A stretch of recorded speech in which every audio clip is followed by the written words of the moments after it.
Mọi người đã quay trở lại với nhà ép. Như mọi người có thể thấy thì hiện tại Như Quỳnh và anh Tiến Duy đang có mặt tại phố cổ Hội An.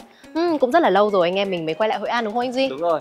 Hội An thì vẫn thế, vẫn giữ được nét đẹp rất cổ kính, thơ mộng và yên bình. Và đặc biệt nhá là đồ ăn ở Hội An thì cực kỳ ngon. Từ trưa đến giờ là anh em mình đã được thưởng thức không biết bao nhiêu món rồi, nhưng mà món nào cũng cực kỳ xuất sắc nhỉ. Có vẻ là Như Quỳnh cũng rất là lụy Hội An rồi đúng không? Vâng ạ. Và nếu như quý vị các bạn đang theo dõi chương trình ngày hôm nay, nếu như những ai mà chưa từng đến Hội An thì nếu có dịp thì mọi người hãy đến Hội An để có những trải nghiệm giống như em mình nhé. Nhưng mà trong chuyến đi lần này thì nhà em không chỉ ghé thăm mỗi Hội An thôi đâu, mà chúng tôi sẽ còn giới thiệu tới mọi người một khu đô thị nghỉ dưỡng cách khu vực phố cổ Hội An một ít phút di chuyển thôi. Và để xem là dự án ngày hôm nay chúng ta có gì hay và đặc biệt thì ngay bây giờ chúng ta sẽ cùng nhau trải nghiệm. Xin mời.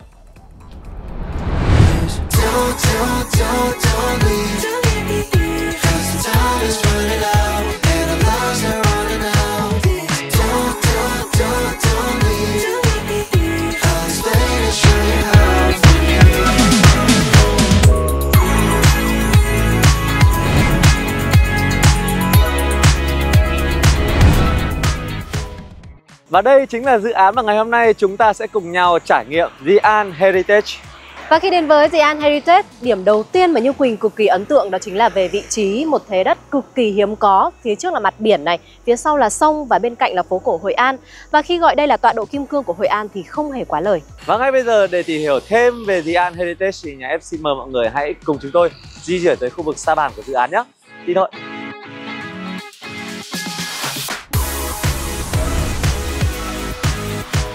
Dự án nằm trên trục đường ven biển Tỷ Đô Lạc Long Quân, ngay ở cửa ngõ phía nam phố cổ Hội An, với vị trí 3 mặt vàng, ven biển, mặt sông liền phố cổ, ven biển An Bàng, mặt sông Cổ Cò và liền kề với phố cổ Hội An. Dự án nằm ngay cạnh tuyến đường Nguyễn Chí Thanh có cầu Nguyễn Di Hiệu mới thông xe, sẽ thành tuyến chính kết nối từ Đà Nẵng về phố cổ thay cho tuyến đường Hai Bà Trưng trước đây. Và đặc biệt là dự án còn kết nối đến các khu du lịch nổi tiếng của Hội An như là rừng dừa Bảy Mẫu, Cù Lao Chàm.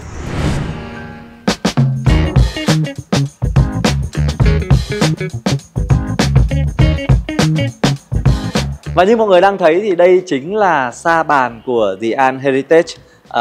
Quan sát sa bàn này thì chúng ta càng thấy được thêm những thông tin mà Như Quỳnh vừa chia sẻ về vị trí của dự án, phải không ạ?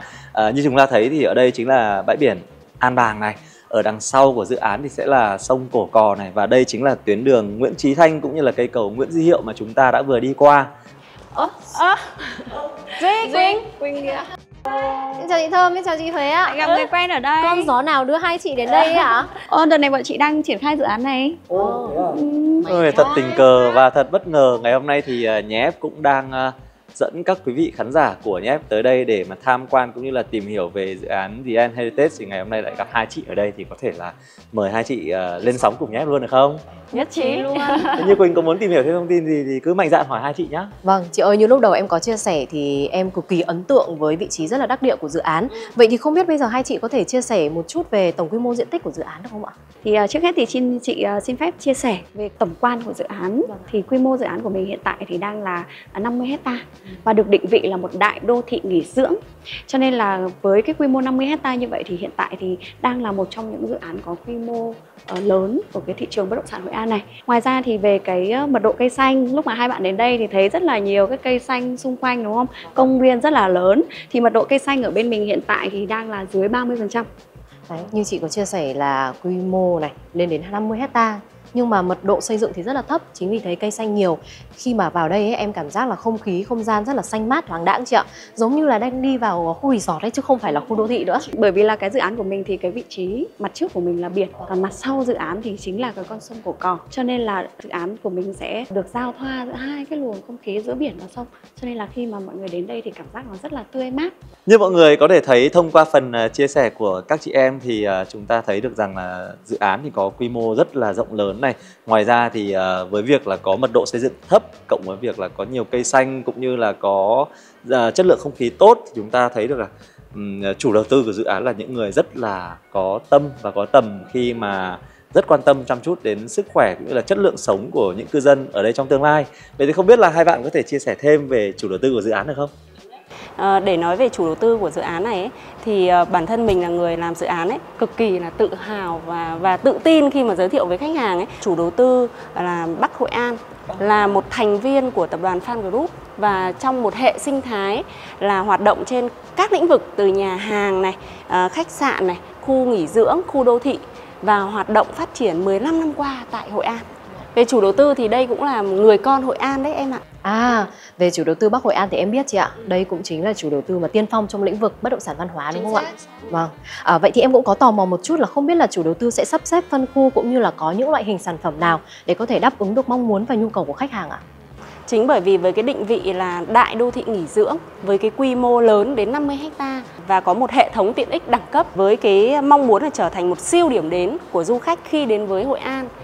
Thì chủ đầu tư đã phân ra thành 3 phân khu rất là rõ rệt và mỗi một phân khu thì đều có những cái tiện ích bao xung quanh, không một phân khu nào là không có tiện ích cả. Thì phân khu đầu tiên là phân khu Grand Avenue này, ở cái vị trí cửa ngõ của dự án luôn. Và cái phân khu này thì được định vị là một tổ hợp khách sạn mini. Ở đây thì có đầy đủ những cái hệ thống tiện ích. Thế còn cái phân khu tiếp theo là phân khu The Annac Retreat, là phân khu thiên về nghỉ dưỡng, resort, cung cấp thêm những cái dịch vụ tiện ích 5 sao cho cái tổ hợp khách sạn mini này.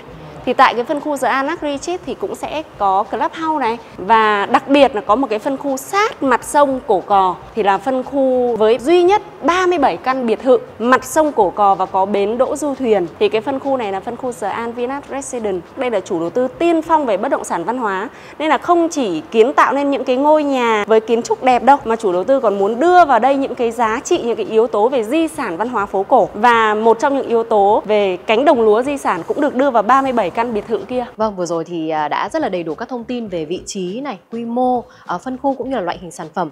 Vậy thì không biết là tại đô thị, một đại đô thị với dự án rất là đẹp như thế này thì sẽ bao gồm những tiện ích gì chị ạ? Đầy đủ các tiện ích để đảm bảo đủ hai yếu tố là vừa sống an cư an nhàn và vừa nghỉ dưỡng chất lượng, đa trải nghiệm. Thì về yếu tố sống ấy, thì một khu đô thị ngoài có công viên, quảng trường trung tâm này, rồi cảnh quan đẹp này, rồi ngay đằng sau nhà là các bể bơi và sân vườn chuẩn resort. Giữa 3 block nhà như thế này là có một cái bể bơi. Tổng trong toàn cái tổ hợp khách sạn mini này có 15 cái bể bơi và công viên nội khu luôn. Ngoài công viên chính. Chưa kể là chúng ta có cả bãi biển An Bàng đúng không? Và nghe nói là có cả bãi tắm riêng nữa đúng không? Có bãi tắm riêng của dự án luôn. Và cái trục đường đại lộ 41m này sẽ là cái trục đường mà kết nối nhanh nhất đi ra cái bãi tắm riêng của dự án. Và cổng chính của dự án thì sau này cũng đặt trên cái mặt đường đại lộ 41m này. Là nối ra đường Lạc Long Quân đó. Chính xác luôn. Và cái đường đại lộ 41m này kết nối với quảng trường công viên trung tâm này thì sẽ tạo thành một dãy phố đi bộ và tạo thành một dãy phố tổ chức các sự kiện, lễ hội ở đây. Bên cạnh những cái tiện ích bổ sung khác nữa thì có trường học, có trường Skyline này, đã hoạt động 3 năm nay rồi. Và trường này thì nó nằm trong cái hệ thống trường liên cấp quốc tế lớn nhất của Đà Nẵng. Khuôn viên trường này thì em nhìn thấy nó nằm trong tổ hợp sân golf 54 hố rất là rộng luôn. Ngoài ra thì phía bên này là chủ đầu tư cũng quan tâm đến cái yếu tố sức khỏe. Và ở đây thì không chỉ là một cái phòng khám đa khoa thông thường đâu, thiên về nghỉ dưỡng y tế. Ngoài ra thì có hệ thống sân pickleball là ngay đằng sau cái chỗ chúng ta đứng đây. Chỗ chúng ta đứng đây thì sẽ là trung tâm tổ chức hội nghị sự kiện. Có thể thấy là hệ thống tiện ích ở tại The An Heritage rất là đầy đủ và phong phú, nhưng mà người ta thường hay nói là chăm nghe không bằng một thấy. Không biết là bây giờ hai chị em có thể dẫn các khán giả của Nhà Ép tới trực tiếp những tiện ích đã hoàn thiện ở đây để cho mọi người có cái nhìn cụ thể hơn được không? Cái đấy là cái bọn mình đang muốn khoe đấy. Ồ, mình đi luôn nhỉ? Ok. Anh mình đi thôi.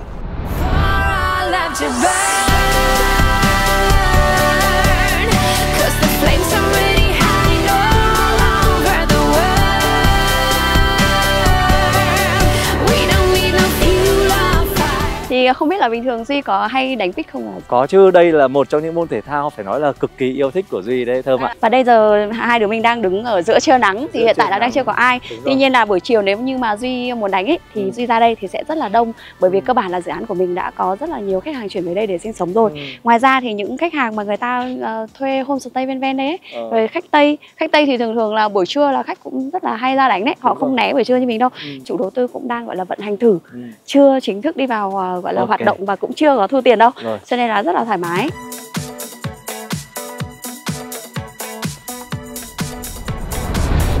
Và đây chị đang dẫn em tham quan trường liên cấp quốc tế của dự án đây. Vâng. Trường này là liên cấp từ mầm non lên đến cấp 3 luôn.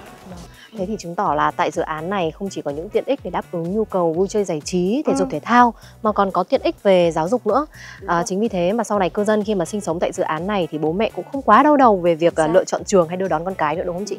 Mà cái trường này thì nó là nằm trong hệ thống trường liên cấp quốc tế lớn nhất của Đà Nẵng.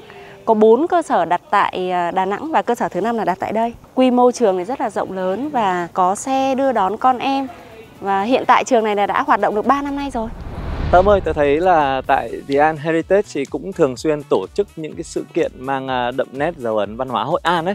Và có vẻ như đây là một cách rất hay để gia tăng giá trị khai thác cho các nhà đầu tư tương lai ở đây. Chính xác rồi chị ạ. Như thời gian gần đây nhất là Chủ nhật tuần vừa rồi thì chủ đầu tư cũng có tổ chức một sự kiện, đấy là chợ phiên di sản. Thì trên những cái cung đường tuyến phố và quanh cái công viên này thì là chủ đầu tư sẽ có những cái gian hàng chợ phiên và mang đậm cái dấu ấn của Hội An xưa. Đó, thì khi tổ chức như vậy thì các cái du khách mà đến đây đi du lịch trải nghiệm thì người ta cũng cảm thấy là rất là hứng thú. Đó, và có cái sự tìm hiểu sâu hơn về di sản văn hóa. I've been alone too long. Had to learn how to walk with my shadow. I've been so low in my lane. They showed up out of nowhere. Damn, now I got a halo. So keep up. Quỳnh thấy thế nào? Bể bơi có đẹp không? Bể bơi quá đẹp và hoành tráng luôn chị ạ. Màu sắc thiết kế thì rất là đẹp mắt và trang nhã nữa.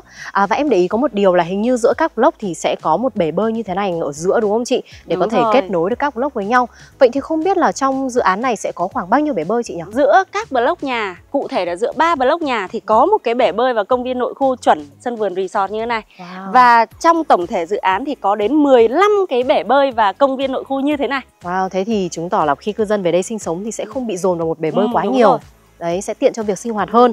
Và em nghĩ là nếu như cái việc này cộng hưởng thêm với đơn vị mà vận hành chuyên nghiệp nữa thì còn gì tuyệt vời hơn, đúng không ạ? Vậy thì chị có thể chia sẻ một chút về đơn vị vận hành mà đang hợp tác với dự án được không ạ? Đúng rồi đấy, cái quản lý vận hành cũng là cái yếu tố mà chủ đầu tư rất là chú trọng. Và chính vì thế nên là cái chiến lược đi của chủ đầu tư là cũng rất là khác biệt. Đấy là không thuê hay là không sử dụng một công ty, một đơn vị quản lý vận hành bên ngoài đâu. Vâng. Mà sẽ là dùng chính một công ty con của tập đoàn đã có kinh nghiệm quản lý vận hành rồi, được vận hành chuyên nghiệp, các phòng khách sạn nữa. Ở đây đã có 2 căn vận hành khách sạn rồi đấy. Ôi, thế thì em cũng rất là tò mò không biết là những cái căn đấy sẽ được sắp xếp bố trí layout như thế nào. Thì ngay bây giờ chị có thể đưa em cũng như là quý vị khán giả đến tham quan được không? Ok, mình đi luôn nhé. Vâng ạ. Ok, bây giờ thì chúng ta sẽ cùng nhau đến với phần mà mình nghĩ là mọi người sẽ rất là mong chờ trong chương trình ngày hôm nay. Trải nghiệm thực tế những căn nhà mẫu ở tại The An Heritage. Như mọi người thấy thì đây chính là những mẫu nhà ở tại The An Heritage này. Và nó sẽ có thiết kế ở bên ngoài rất là đẹp. Thơm có thể chia sẻ thêm cho mọi người được biết những thông tin về phần thiết kế cũng như là cảnh quan bên ngoài của những căn nhà ở đây được không? Nhất trí. Thì như quý anh chị đang thấy thì đứng trước mặt chúng ta đây là một cái căn chủ đầu tư đã hoàn thiện rồi. Và căn này đang chưa phải là căn mẫu nhé. Căn này đang là căn gọi là thô, hoàn thiện mặt ngoài và chủ đầu tư đã sẵn sàng bàn giao cho cư dân rồi. Thì anh em mình đang đứng trước cái căn này thì mặt tiền của nó đang là 7 m, sâu bên trong là 20 m, tổng là 140 m. Đó, và có một điều rất là đặc biệt ở cái thiết kế này của chủ đầu tư, đấy là tầng 1 chủ đầu tư làm cao 4,8 m. 4,8 m. Đúng rồi, từ tầng 2, 3, 4, 5 trở lên thì sẽ là cao 3,6 m. Đây là một chiều cao rất là lý tưởng và rất là đặc biệt ở trong cái thị trường bất động sản Hội An. Đó, ngoài ra thì khi mà chủ đầu tư bàn giao dự án ấy thì Duy thấy không, chủ đầu tư đã chuẩn bị sẵn những cái cảnh quan bên ngoài như thế này rất là đẹp để chuẩn bị bàn giao tức rồi. là cái cảnh quan ở bên ngoài, những tiểu cảnh trang trí, thậm chí cả những cái bậc đá này là chủ đầu tư sẽ bàn giao cho cư dân luôn. Wow, chu đáo thật sự. Đấy, và ngoài ra thì phong cách thiết kế ở đây chủ đầu tư sẽ bàn giao thô và hoàn thiện mặt ngoài như thế này. Hầu hết là tất cả các cái căn ở trên dự án của mình thì đều đã hoàn thiện đều như thế này hết rồi. Đấy, và những cái căn mà mặt công viên rộng thì mặt tiền sẽ là auto 7 m. Còn những căn mà bên trong nội khu thì sẽ là 5 x 20 là diện tích 100 m. 100% căn ở đây, căn boutique hotel ở đây thì đều có 2 mặt thoáng và đều có mặt trước là công viên rất là thoáng và mặt sau thì đều có không gian bể bơi. Cái đó thì cái này thì mình có thể kết hợp rất là nhiều cái phương án kinh doanh ở đây. Mình mời Duy đi vào trong căn hộ mẫu thực tế nhé. Huế tớ vẫn cảm thấy là rất ấn tượng với thiết kế bên ngoài của những căn nhà ở đây. Huế có thể chia sẻ thêm cho mọi người biết được là cụ thể cái phong cách thiết kế mà mọi người lựa chọn cho những ngôi nhà đây là gì được không? Thấy lạ lạ đúng không? Lạ, đẹp. Nó chính là sự kết hợp của nhà phố cổ Hội An kết hợp với kiến trúc của Pháp. Bạn sẽ nhìn thấy là vẫn giữ được cái nét của mái ngói âm dương này, sự lùi vào của các ban công, rồi là những chi tiết rất là hiện đại của kiến trúc Pháp. Nó tạo ra một cái nét giao thoa. Vừa cổ kính lại vừa mang hơi thở đương đại đúng không? Rồi. Bên ngoài thì chắc hẳn là mọi người cũng thấy được là có thiết kế rất là tuyệt vời rồi, nhưng mà mình đang tò mò không biết là cái không gian ở bên trong. Đây là căn nhà mẫu rồi nhỉ? Thì mọi người bố trí như thế nào, có thể giới thiệu cho các khán giả đang theo dõi chương trình biết được không? Ok, mời Duy vào trong nhà nhé. Okay. Như Duy cũng thấy đấy, là một trong những cái điểm hay của dự án này, ngoài ấn tượng bởi cái kiến trúc thiết kế bên ngoài thì còn ở công năng của một cái căn này. Theo Duy đoán thì công năng một căn này mặt tiền 7 m, diện tích đất là 140 m, xây 5 tầng thì có thể làm được bao nhiêu phòng ngủ? Theo tính toán của mình thì có thể nhân vội lên được khoảng tầm 10 cho đến 15 phòng ngủ, không biết có đúng không? Đấy là con số áng chừng thôi. Cụ thể căn này được khoảng bao nhiêu phòng ngủ? Nếu như mà tối đa nhá thì sẽ được 15 phòng. 15 phòng? 15 phòng. Không tính tầng 1 nhé. Không tính tầng 1. Tầng 1 sẽ hoàn toàn là không gian để mình kinh doanh. Mặt trước thì kinh doanh, mặt sau thì là nghỉ dưỡng an yên. Nghỉ dưỡng an yên. Và mình thấy là căn này có một cái ưu điểm rất lớn, đó chính là có thang máy. Có thang máy, đúng rồi. Tức là căn này là căn hoàn thiện rồi, còn những căn thổ ở đây là sẽ có hố thang chờ sẵn ở đây. Có hố chờ thang máy sẵn luôn. Đây cũng là một trong những cái ưu điểm phải nói là cực kỳ lớn, bởi vì là những căn nhà Hội An thì mọi người thường sẽ thấy ít có sự xuất hiện của thang máy lắm. Và đặc biệt là những cái ngôi nhà mà có đến 5 tầng kinh doanh như thế này thì nếu không có thang máy thì thực sự nó sẽ rất là bất tiện. Và cái định vị của mình á, là hướng đến kinh doanh khách sạn mini mà. Nên là cái việc mà có thang máy sẽ là một cái yếu tố để khai thác kinh doanh tối ưu. Chốt luôn đấy. Đi ra sau nhà thì chúng ta sẽ còn có thêm một cái không gian. Không gian đằng sau này thì chúng ta có thể dùng làm không gian check in, check out. Đó. Và bước ra đằng sau nhà thì đó là một cái điểm khác biệt của cái căn nhà này, của cái dự án này. Đây, và đi ra ngay đằng sau nhà chính là không gian sân vườn chuẩn resort luôn. Bể bơi. Một bước đi ra đằng sau nhà thôi là như mọi người thấy chúng ta sẽ có không gian sân vườn này, và quan trọng nhất là có khu vực hồ bơi. Mặt trước kinh doanh sầm uất, mặt sau nghỉ dưỡng an yên. Giới thiệu với Quỳnh và quý vị khán giả thì đây là một trong những căn phòng mà chủ đầu tư cũng đang vận hành thử. Mình sẽ đi vào bên trong tìm hiểu nhé. Thì căn phòng này như Quỳnh thấy ấy, thì nó sẽ có 2 phòng ngủ đơn như thế này thì sẽ phù hợp cho các gia đình mà có con nhỏ. Đấy. Thì em có nhìn thấy không? Màu sắc rất là nhã nhặn, rất là đẹp mắt. Và khi mà chị giới thiệu thì sẽ đến căn phòng để xem layout, nhưng mà khi bước vào đây thì em nghĩ đây giống như là một căn hộ được chia thành 2 phòng ngủ ấy, rất là đầy đủ những công năng sử dụng cho gia đình. Ví dụ như chị em mình vừa bước vào thì sẽ là phòng dành cho các con, còn phía bên này thì bố mẹ sẽ ở phòng rộng hơn với một giường lớn.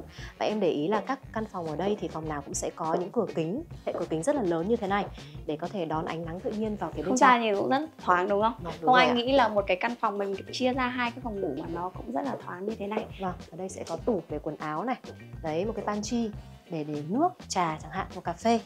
Phía bên này thì em để ý là cũng có thêm một hệ tủ rất là lớn để treo thêm quần áo nữa, bởi vì là gia đình mà có khoảng 4 thành viên thì phải có 2 tủ thì mới có thể để hết được. Và có một đặc điểm em rất thích, ở đây sẽ thiết kế là 2 khu vực lavabo luôn. Với một gia đình có 4 thành viên khi sử dụng thì sẽ không phải đợi nhau quá lâu.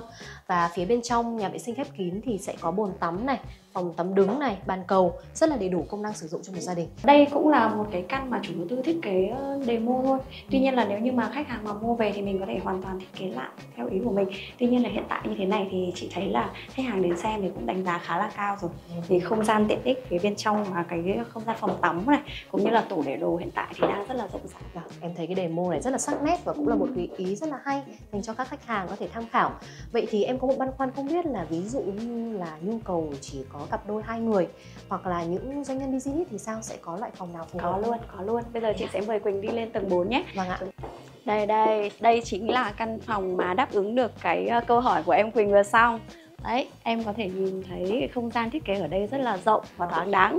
Thì có thể là phù hợp với những cái tệp khách hàng như là cặp đôi này, rồi doanh nhân. Đấy. Căn phòng này hình như là cũng cùng diện tích với căn phòng ở dưới tầng 3 chị em mình vừa xem đúng không chị? Cùng diện tích. Nhưng mà khi bỏ hết các bức vách ra để tạo thành một cái không gian liên thông như thế này ấy, em thấy rộng rãi, thoáng đãng hơn rất là nhiều. Cao cấp hẳn. Vâng, đúng rồi. Giường ngủ này sẽ liền luôn với khu vực phòng khách và xem tivi, tất cả sẽ tích hợp ở trong phòng này luôn. Và chị ơi, theo em được biết thì Hội An vừa rồi thì đã được sáp nhập cùng với Đà Nẵng. và đây cũng chính là một cái dự án ven biển nữa. Thì không biết là tính pháp lý của nó như thế nào chị nhỉ? Nghe ven biển hỏi về pháp lý ngay đúng Vâng, không? đúng rồi ạ. Thật ra là mặc dù vị trí dự án của mình là kề biển gần sông, đấy, tuy nhiên là pháp lý của mình là được sở hữu lâu dài. Và hiện tại thì tất cả những cái hồ sơ tài liệu liên quan đến vấn đề pháp lý mà khi mà khách hàng mua dự án ấy, thì đều được chủ đầu tư cho xem trực tiếp. Đấy, rất là minh bạch về vấn đề pháp lý. Vâng, đấy. vậy thì đối với những khách hàng mà đang quan tâm đến dự án này thì có thể yên tâm về mặt pháp lý rồi đúng không ạ? Chính xác. Vừa rồi thì chúng ta đã cùng được tham quan trải nghiệm một số layout điển hình của các phòng ngủ tại đây. Và ngay bây giờ sẽ đến với một yếu tố mà Như Quỳnh nghĩ rằng không chỉ riêng Như Quỳnh đâu, tất cả mọi người sẽ rất là quan tâm, đó chính là về tầm view. Như mọi người có thể thấy thì tầm view cực kỳ rộng rãi, thoáng mát với rất là nhiều cây xanh. Ở phía trước sẽ là đón gió biển này, phía sau sẽ là gió sông, một luồng gió đối lưu nên lúc nào cũng giữ được sự mát mẻ. Thế nên là sở hữu được một căn nhà liền kề hoặc là một căn boutique hotel với mục đích kinh doanh tại đây ấy, thì sẽ là một tài sản hiếm có trên lãnh thổ Việt Nam mình. Đặc biệt là có rất nhiều ngân hàng lớn tài trợ cho vay vốn nữa và cho vay đến 70%, hỗ trợ lãi suất và ân hạn gốc 2 năm luôn. Các quý vị khán giả nếu mà đang quan tâm và cũng đang thích dự án này thì có thể thoải mái để mình có thể sở hữu được một căn boutique hotel trong mơ như thế này đúng không chị? Đúng rồi. Vừa có tiềm năng tăng lãi vốn này, lại vừa có cơ hội để tạo dòng tiền đều đặn 100 đến hơn 200 triệu một tháng. Và vừa rồi chúng ta đã vừa cùng nhau tham quan, review và trải nghiệm The An Heritage. Như quý vị các bạn cũng đã thấy, đây là một dự án có vị trí rất đẹp nằm ở trên những trục đường chính này. Và ở phía trước chúng ta sẽ có bãi biển An Bàng. Sau lưng dự án thì có sông Cổ Cò. Và bên trong dự án thì quy mô rất rộng, mật độ xây dựng thì rất thấp, đảm bảo cho chúng ta một chất lượng sống rất là cao. Và mình nghĩ là trong tương lai thì dự án cũng sẽ rất là hứa hẹn đấy Như Quỳnh ạ. Vâng, và với những yếu tố anh Duy vừa nhắc vừa rồi thì The An Heritage sẽ trở thành một tâm điểm giao thoa của nơi an cư này, nghỉ dưỡng, kinh doanh và trải nghiệm di sản, là trung tâm của các điểm đến. Và nhà ép thì rất cảm ơn quý vị và các bạn đã quan tâm theo dõi chương trình của chúng tôi ngày hôm nay. Và chắc chắn rằng là trong thời gian tới thì chúng ta sẽ gặp lại nhau với rất nhiều video hay và đặc sắc. Và trong thời gian chờ đợi thì hy vọng là quý vị và các bạn sẽ tiếp tục ủng hộ tin hành em chúng mình bằng cách là ấn vào nút like, đăng ký. Còn bây giờ vẫn như thường lệ, xin chào, cảm ơn và hẹn gặp lại. Bye bye.